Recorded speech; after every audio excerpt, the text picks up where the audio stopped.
నటసింహం నందమూరి బాలకృష్ణ ప్రతిష్టాత్మక 100వ సినిమాతో హిస్టారికల్ విజయాన్ని సొంతం చేసుకున్న తర్వాత బాలకృష్ణ మార్కెట్ ఒకేసారి పెరిగిపోయింది. ఇలాంటి సమయంలో టెంపర్ తర్వాత సరైన విజయం లేని పూరి జగన్నాథ్ డైరెక్షన్ లో సినిమా చేస్తుండటంతో ఖచ్చితంగా ఇది మిస్ఫైర్ అయ్యే అవకాశం ఉందని ఇండస్ట్రీలో చెప్పుకొచ్చారు. కానీ సినిమాపై ఉన్న అంచనాలను రీసెంట్ గా రిలీజ్ అయిన ఫస్ట్ లుక్ పోస్టర్లు అమాంతం పెంచేయగా ఇప్పుడు సినిమా బిజినెస్ ఒకేసారి పుంజుకుందని ఇండస్ట్రీలో చెప్పుకుంటున్నారు. ఈ సినిమాకు మొత్తంగా బిజినెస్ 40 కోట్ల నుండి 45 కోట్ల రేంజ్ లో జరుగుతుందని ఇండస్ట్రీలో చెప్పుకుంటున్నారు.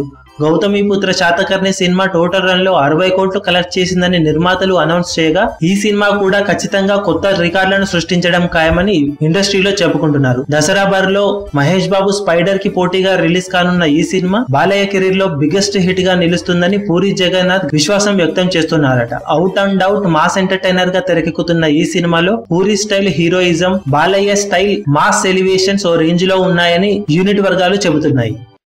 మీ అభిమాన హీరోలకు సంబంధించిన లేటెస్ట్ అప్డేట్స్ కోసం మా ఛానల్ ని సబ్స్క్రైబ్ చేసుకోండి. ఏ చిన్న అప్డేట్ ని మిస్ అవ్వకూడదు అనుకుంటే బెల్ ఐకాన్ ని ప్రెస్ చేయండి. లైక్, షేర్, కమెంట్ చేయడం మర్చిపోకండి.